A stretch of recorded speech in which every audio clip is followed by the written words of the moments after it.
Ay, grabe. Ang init ngayon. Buti na lang bumili ako ng electric fan online. Saktong-sakto magagamit ko to. Oh, ayan na siguro yun. Tao po. Tao po. Bakit po? Delivery po para sa inyo. Block 7, lot 4, tama po. Oo, dito nga yun.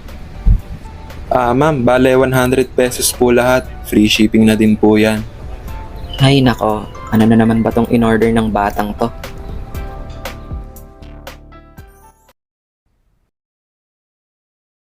Okay. Sa wakas, dumating na. Pero teka, ba't parang ang bigat naman nito?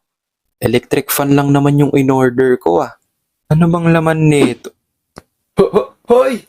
Bakit? Anong meron dyan, Dory? Teka, sino ka?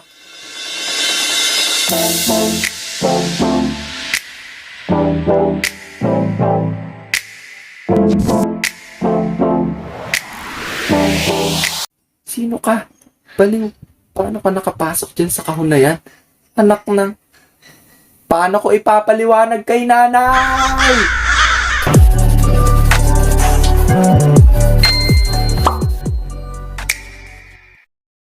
Today, I'm your delivery guy na maghahatid ng kwento at experiences ko sa pagbili ko online. Sure ako, lahat na sa inyo nakapag-order na online. So, kwento ko muna yung first time ko na umorder online. On-shop shake na! Ay, ano ba tong on-shop shake na to? Ang dami pang pa-eksena ni Kuya Will. Kaya, i-download nyo na ang OnShop where you can buy any products online. Teka, online shopping? Merong ganun?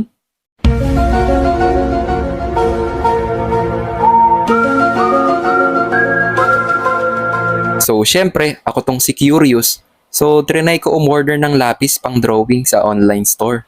Okay, iintayin ko na lang kung kailan dadating. 3 days later. Tao po. Hello po, kuya. Hello, sir. Order po para sa inyo. Kuya, pwede ko po ba mo nabuksan yung parcel? Check ko lang po kung yan po talaga yung in-order ko. Oo, sir. Pero kahit mali po yung product na na-receive nyo, magbabayad pa rin po kayo. Ha? Opo, labas na po kasi kami mga delivery rider kung mali po yung natanggap nyong parcel. Ay, ganon? Opo, kayo na po mismo ang kokontak sa seller na ipare-refund nyo yung product kung mali po yung natanggap nyo. Ay, nako, ganon pala yun. Bale 60 pesos po lahat, sir. Ay, sana ito nga yun. And guess what? Buti na lang, tama yung dumating na product. Siyempre, tuwang-tuwa ako nun. At wait, okay, wait. Sure ako, na sa first successful order natin online, dito na din nagsimula ang lahat. Ang pagkalulong na umorder online. 'Di ba? Tulad ng damit, shorts, sapatos, alahas, medyas, plancha, rep, electric pan, sabon, toothpaste, bisikleta, motor, na kahit hindi mo naman talaga kailangan, napapabili ka, 'di ba? Anong reason? Aminin na natin. Mas mura talaga yung mga product online compare mo sa mga physical store, 'di ba?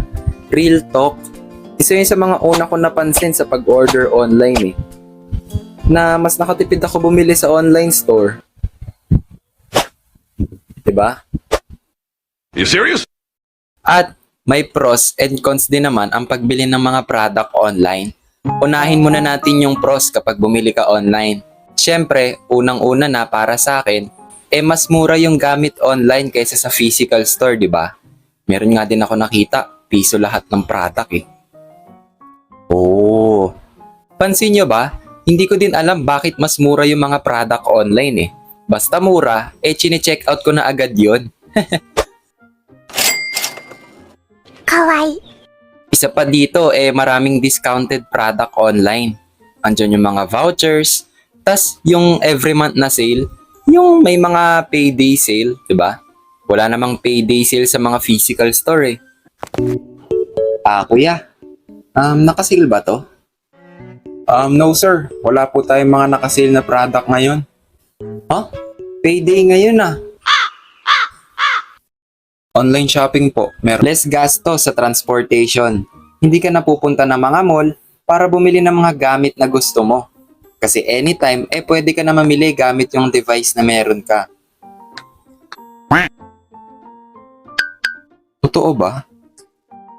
Then, punta naman tayo sa cons ng pagbili online. Para sa akin, wala kang 100% na assurance na legit yung gamit na binili mo online. Halimbawa, yung damit. Kung pupunta ka sa physical store, ma-assured mo na maganda yung bibilhin mong damit, di ba? Kasi nga, mahawakan mo yung tela ng damit kung maganda ba talaga. Maganda ba to? Ito. Mahal naman. Unlike sa online na magbe-base lang tayo sa mga reviews ng mga naunang bumili sa atin. Medyo makapal yung tela and maganda rin ang pagkakarap. Sure? Ito. Manipis ng konti yung... Teka, yung isa sabi makapal. Tas ito naman manipis. Medyo magulo ah. Tas, isa rin dito, hindi mo agad makukuha yung product na binili mo online, di ba? Paano kung kailangan mo na talaga yung gamit kinabukasan? Tapos, bukas ka din o-order. Ma! Ma! Bakit? Wala na akong brief. Paano yan? Order na ba ako online? Ay, nako. O, ayan. Tela na pinunit. Balot mo dyan sa ano mo. Diyos ko, pati brief mo, iasa mo pa sa akin. 20 anyos ka na, ha? Unlike kapag bumili ka sa physical store. Kapag bumili ka, nasa iyo na din agad yung gusto mong bilhin, di ba? Ate, excuse me. Yes, sir. Hello po. Ate, wala na kasi akong brief sa bahay. May isang set ba kayo ng 20 na brief? Yung sila, Diamond Head, Grey Matter, Head Blast Forearms, tsaka yung bilog. Bilog? Aling bilog po, sir? Si Cannonball, kilala mo ba siya, ate?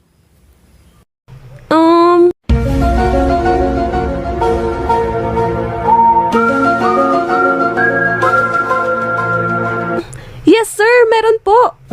Talaga po? Opo, 100 pesos po siya. At andun na rin po yung mga characters na gusto nyo. かわいい。 At syempre, sa pag-order natin online, hindi pwede mawala yung mga iba't ibang klase ng mga rider na nagdi-deliver ng mga order natin. Andyan yung tapat. Mukhang wala na namang tao ah. Nice. Pero teka, sulat ba to? Hello po, kuya. Paiwan na lang po ng parcel sa kapitbahay. Maraming salamat po. Okay. Kapitbahay? Eto? Andyan din yung tinatawag kong shoutcaster. Eto naman yung delivery rider na isisigaw talaga yung pangalan mo sa harap ng mga kapitbahay hanggat lumabas ka eh. Tao po. Tao po. Kay Dory Animation po. Dory. Kay Dory po. Ang ingay. Kay Dory Animation. Shhh. Isa pa kuya. Isa na lang. Isa na lang talaga. Ay, talaga naman. Tulong. Like yung totoo, ano kayang trip ng mga delivery rider ba't kailangan nila ipagsigawan sa kapitbahay yung pangalan ng umorder? Pero ang galing lang kasi napapalabas talaga nila agad yung umorder eh. Kahit nga walang tao dun sa bahay na yun napapalabas din yung kapitbahay eh. Asan ba yung tao dito? Nako, si Carlito ba? Ay nako kuya, umalis din si Carlito na malengke saglit. Kaano-ano niya po kayo? Kapitbahay niya ako. O, di ba? At hindi rin pwede mawala dito yung tinatawag kong late night rider. Ito naman yung mga delivery rider na late na dumadating, yung mga ginagabi na. Di ba, usually dumadating yung mga order natin ng mga tanghali or hapon. So, syempre, nasanay na ako sa ganong sistema. Then one time, dumating si kuya mo delivery rider ng mga 6:30 eh. Tao po. Tao po. Hello, bakit po? Good evening sir. Order po para sa inyo. Order? Teka, kanino po nakapangalan yung order, kuya? Para kay Dory, sir. Grabe, kuya. Inabot ka na ng dilim, ah. Oo nga po, eh. Andito rin yung mga persistent rider. Yan. Na kapag hindi mo nakuha yung order mo on time, babalik pa rin sila kinabukasan para makuha mo na yung order mo. Ay, sana naman may tao na.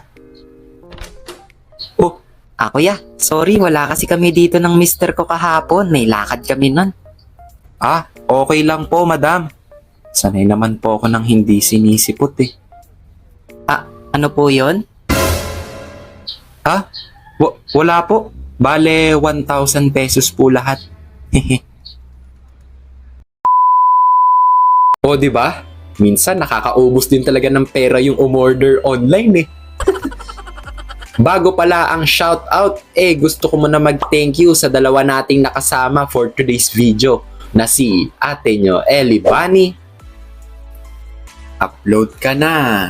And sa ating newly graduate na animator, yung na si Jed Animation.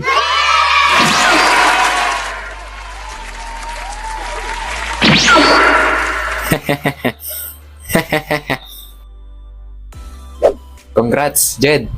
Libre mo naman kami mga fans mo. Okay. And sana abangan niyo yung animation series ko. At yun lang. Kita-kits sa susunod na kwento.